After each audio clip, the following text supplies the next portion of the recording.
4 titles, 1 crash. 4 episode titles in Breaking Bad secretly spell out a plane crash, and the writers buried that confession seasons before the wreckage ever hit the screen. Season 2. Watch these 4 titles in a row. 7:37. Down, over, Abcag is Albuquerque, where the whole show lives. Line them up. Boeing 737. Down, over Albuquerque. A mid-air disaster, spelled out in plain sight, long before it happens. And the man who set it in motion is Walt. He let a young woman overdose right in front of him and did nothing. And her grief-shattered father was the air traffic controller who guided those 2 planes into each other. There are even warning flashes all season. Cold, colorless teaser scenes of burned debris in Walt's pool. Evidence bags, something terribly wrong, handed to you in pieces. That's the loudest secret in the show. It's not the darkest. The one that rewrites who Walt is waits for the very end. Walt's child poison plot. That crash killed hundreds of strangers. What Walt does next is smaller, and somehow so much worse. A little boy named Brock is dying in a hospital bed, poisoned, and nobody can prove how. Everyone blames Ryson. Jesse blames Walt, grabs a gun, storms into his house, certain of it. And Walt looks his partner dead in the eye and swears Gus did it. Jesse believes him, but rewind to Walt beside his pool, idly spinning a revolver on the table. It slows, and it stops, the barrel pointing straight at a little potted plant in his yard, Lily of the Valley. Its berries are poison. And later, the doctors confirm it. Brock was never hit with ricin at all. It was that plant. The next season, Walt quietly destroys the pot, so no one connects it to him. So how did he pull it off? Vince Gilligan admitted the writers pictured Walt slipping it into the kid's juice box. He poisoned a child to win an argument, and Jesse never even saw it happen. Bacon counted his doom.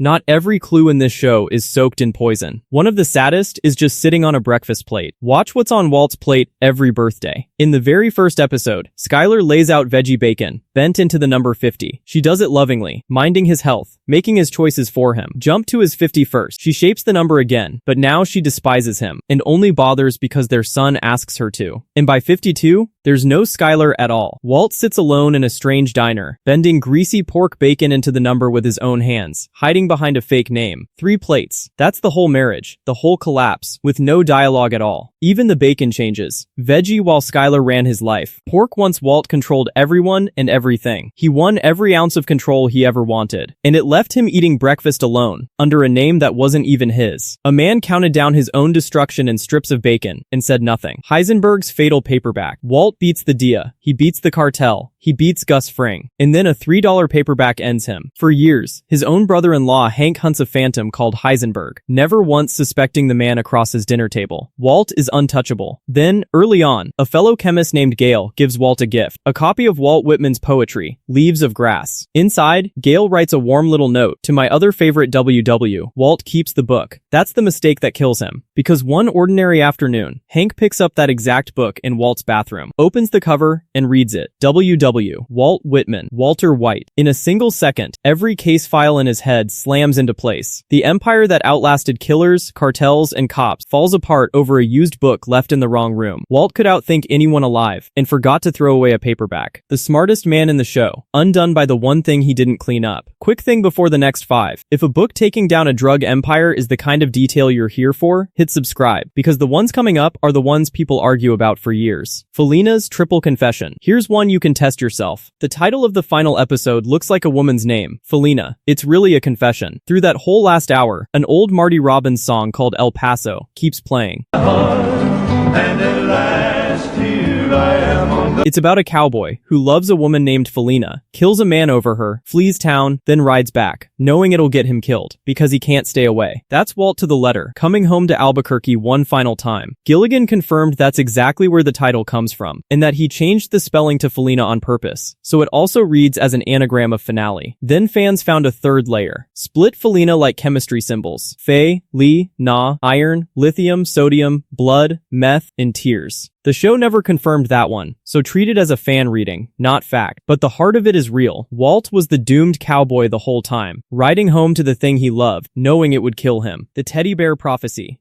That one's a love letter to a country song. This next clue is a death sentence, and it rides in on a child's toy. A scorched pink teddy bear, half its face burned away, one eye gone, floating in Walt's pool after the crash. On the surface, it's just debris. But the show ties that exact shade of pink to innocence, over and over. It's the color they keep dressing baby Holly in. So the bear becomes a quiet symbol of the innocence Walt destroys, and refuses to look at. Then, fans took it further. That burned half face. That missing eye. Look at how Gus Fring dies. Seasons later, one whole side of his face blown off. Viewers are convinced the bear was a preview of Gus's death, planted years early. The show never confirmed that link, so hold it as a theory, not a fact. But the innocence part is undeniable. A child's toy dropped out of the sky to show Walt exactly what he was burning down. Heisenberg's hidden warning. You've heard the name Heisenberg all the way through this video. Almost nobody realizes it's a confession. When Walt needs an alias, he doesn't grab something random. He picks the name of Werner Heisenberg, a real physicist, the man behind the uncertainty principle. And here's the eerie part. That principle basically says the harder you try to pin something down, the more it slips out of your grip. That is Walt to the core. The more the D, his family, and Jesse strain to figure out who he really is, the more he dissolves out of reach. Impossible to measure, impossible to trust, dangerous precisely because no one can lock him in place. And that scientist was tied to atomic power, the kind of genius that can build a nation or level a city. Walt picked a name that meant unstoppable force, then turned into one. The alias was never a mask to hide behind. It was a diagnosis of what he was becoming. The tyrant's final ruin. If a fake name can carry that much, the title of the show's greatest episode carries the entire ending. That episode is called Ozymandias. Strange word. It comes from a poem 2 centuries old, about a mighty king who builds a vast empire and orders a towering statue of himself, carved with a boast, "Look on my works," and despair. Then the poem jumps forward in time. A traveler finds nothing left but 2 broken stone legs, half sunk in empty desert. The kingdom is gone. The arrogance outlasted everything except the ruins. That is Walt. Exactly. In that single hour, his empire caves in, the money gone, his family shattered, Hank shot dead in the sand. The show didn't borrow a fancy title for style. It spelled out the ending in one word. And before the episode even aired, Bryan Cranston recited that entire poem in a trailer, staring into the desert. They warned you what this story was. Every empire built on ego dies the same way, alone, in the sand. Colors predicted everything. You could mute every line of dialogue in this show and still watch Walt fall apart just by following the colors. Almost every outfit is a spoiler. Track Walt across 5 seasons. He opens in soft beige and pale green, harmless, forgettable, safe. As Heisenberg takes hold, the colors darken year by year until he's dressed in total black. His wardrobe is charting his soul in real time. And it's not only him. Skylar lives in blue, loyalty and sorrow. Marie drowns in purple, almost obsessively. Jesse, last name Pinkman. Green trails every scene about money and greed. Even the meth is blue, the same shade as Skylar, as if his proudest creation and the wife he keeps betraying are quietly tied together. None of it is accidental. The costume team and Gilligan mapped these colors deliberately, so a second watch spoils the ending in every frame. You never really watched a man change. You watched him get repainted, one shade darker with every person he buried. Walt became his victims.